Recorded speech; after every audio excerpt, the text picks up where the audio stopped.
S S ಟಿವಿಯಲ್ಲಿ ಜಾಹೀರಾತು ನೀಡಲು ಈ ನಂಬರಿಗೆ ಸಂಪರ್ಕಿಸಿ.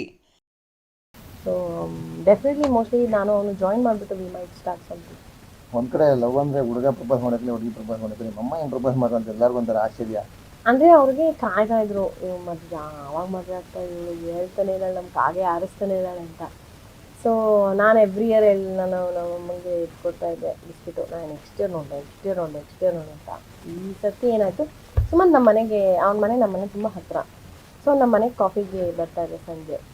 ನಮ್ಮಮ್ಮ ಒಂದು ದಿವಸ ಲೈಟಾಗಿ ಕೇಳಿದ್ರು, ನನಗೆ ಇಷ್ಟ ಇದೆ ನೀನು ಹುಡುಗ ಚೆನ್ನಾಗಿದೆ ಅಂದರೆ. ನಾನು ಇಲ್ಲೇ ಮಂಗಳೂರು, ಅವನು ಸೇಮ್ ಫ್ಯಾಮಿಲಿ ಬ್ಯಾಕ್ಗ್ರೌಂಡಿಂದ ಬರ್ತೀವಿ ಅದೇ ಚಾನ್ಸ್ ಅಂದರೆ ನೆಕ್ಸ್ಟ್ ಡೇ ನಾನು ಶೂಟಿಂಗಿಗೆ ಹೋಗಿದ್ದೆ. ಸೊ ಅವ್ನು ಒಬ್ಬರೇ ಕೂತಿದ್ದಾಗ ನಮ್ಮಮ್ಮ ಹೇಳಿದ್ರು, ಇದೆಲ್ಲ ಸಾಕು ಸುತ್ತಾಟ, ಮದುವೆ ಆಗಲಿ ಅಂತ. ಸೊ ನಮ್ಮಮ್ಮನೇ ಫಸ್ಟ್ ಕೇಳಿದ್ದು ಅವನಿಗೆ ಮದುವೆ ಆಗ್ತೀವಿ ಅಂತ. ಈ ಸರಿ ಫಿಕ್ಸ್.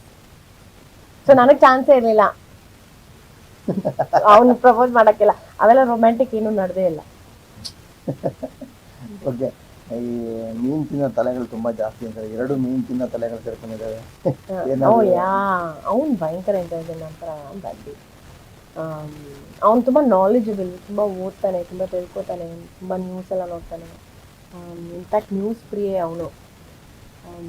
ದಿನಾಗ್ಲೂ ಎಷ್ಟೇ ಹೊತ್ತಾದ್ರೂ ಒನ್ ಅವರ್ ಫುಲ್ ಎಲ್ಲ ಅಪ್ಡೇಟ್ಸ್ ತಿಳ್ಕೊಂಡು ಎಲ್ಲ ಇದು ಮಾಡಿರ್ತಾನೆ. ಸೊ ಅವ್ನು ಇಂಟೆಲಿಜೆಂಟ್ ಬನ್ನು, ನಾನು ಟ್ಯಾಲೆಂಟೆಡ್. ರೇಂಜ್ ಬಗ್ಗೆ ಹೇಳೋದಾದ್ರೆ ಹಾಗಾಗಿ ಸೊ ಡೆಫಿನೆಟ್ಲಿ ಮೋಸ್ಟ್ಲಿ ನಾನು ಅವನು ಜಾಯಿನ್ ಮಾಡಿಬಿಟ್ಟು ವಿ ಮೈಟ್ ಸ್ಟಾರ್ಟ್ ಸಮಥಿಂಗ್. ಒಂದು ಕಡೆ ಲವ್ ಅಂದರೆ ಹುಡುಗ ಪ್ರಪೋಸ್ ಮಾಡೋಕ್ಕೆ ಹುಡುಗಿ ಪ್ರಪೋಸ್ ಮಾಡೋಕ್ಕೆ ನಿಮ್ಮ ಅಮ್ಮ ಏನು ಪ್ರಪೋಸ್ ಮಾಡೋ ಅಂತ ಎಲ್ಲರಿಗೂ ಒಂಥರ ಆಶ್ಚರ್ಯ. ಅಂದರೆ ಅವ್ರಿಗೆ ಕಾಯ್ತಾ ಇದ್ರು, ಇವ್ ಮದುವೆ ಆವಾಗ ಮದುವೆ ಆಗ್ತಾ ಇವಳು ಹೇಳ್ತಾನೆ ಇದ್ದಾಳೆ, ನಮ್ಮ ಕಾಗೆ ಆರಿಸ್ತಾನೆ ಇದ್ದಾಳೆ ಅಂತ. ಸೊ ನಾನು ಎವ್ರಿ ಇಯರ್ ನಾನು ನಮ್ಮ ಅಮ್ಮಂಗೆ ಇಟ್ಕೊಡ್ತಾ ಇದ್ದೆ ಬಿಸ್ಕಿಟು, ನಾನು ನೆಕ್ಸ್ಟ್ ಇಯರ್ ನೋಡು ಅಂತ. ಈ ಸರ್ತಿ ಏನಾಯಿತು, ಸುಮ್ಮನೆ ನಮ್ಮ ಮನೆಗೆ ಅವ್ನ ಮನೆ ನಮ್ಮ ಮನೆ ತುಂಬ ಹತ್ತಿರ. ಸೊ ನಮ್ಮ ಮನೆಗೆ ಕಾಫಿಗೆ ಬರ್ತಾ ಇದೆ ಸಂಜೆ. ನಮ್ಮಮ್ಮ ಒಂದು ದಿವಸ ಲೈಟಾಗಿ ಕೇಳಿದ್ರು, ನನಗೆ ಇಷ್ಟ ಇದೆ ನೀನು ಹುಡುಗ ಚೆನ್ನಾಗಿದೆ ಅಂದರೆ. ನಾನು ಇಲ್ಲೇ ಮಂಗಳೂರು, ಅವನು ಸೇಮ್ ಫ್ಯಾಮಿಲಿ ಬ್ಯಾಕ್ಗ್ರೌಂಡಿಂದ ಬರ್ತೀವಿ ಅದೇ ಚಾನ್ಸ್ ಅಂದರೆ ನೆಕ್ಸ್ಟ್ ಡೇ ನಾನು ಶೂಟಿಂಗಿಗೆ ಹೋಗಿದ್ದೆ. ಸೊ ಅವ್ನು ಒಬ್ಬರೇ ಕೂತಿದ್ದಾಗ ನಮ್ಮಮ್ಮ ಹೇಳಿದ್ರು, ಇದೆಲ್ಲ ಸಾಕು ಸುತ್ತಾಟ, ಮದುವೆ ಆಗಲಿ ಅಂತ. ಸೊ ನಮ್ಮಮ್ಮನೇ ಫಸ್ಟ್ ಕೇಳಿದ್ದು ಅವನಿಗೆ ಮದುವೆ ಆಗ್ತೀವಿ ಅಂತ. ಈ ಸರಿ ಫಿಕ್ಸ್. ಸೊ ನನಗೆ ಚಾನ್ಸೇ ಇರಲಿಲ್ಲ ಅವ್ನು ಪ್ರಪೋಸ್ ಮಾಡೋಕ್ಕೆಲ್ಲ. ಅವೆಲ್ಲ ರೊಮ್ಯಾಂಟಿಕ್ ಏನೂ ನಡೆದೇ ಇಲ್ಲ. ಓಕೆ, ಈ ಮೀನು ತಿನ್ನೋ ತಲೆಗಳು ತುಂಬ ಜಾಸ್ತಿ ಅಂತಾರೆ. 2 ಮೀನು ತಿನ್ನೋ ತಲೆಗಳು ಸೇರ್ಕೊಂಡಿದ್ದಾವೆ. ಅವ್ನು ಭಯಂಕರ ಇಂಟೆಲಿಜೆಂಟ್ ಅಂತಾರ ಬಂದು.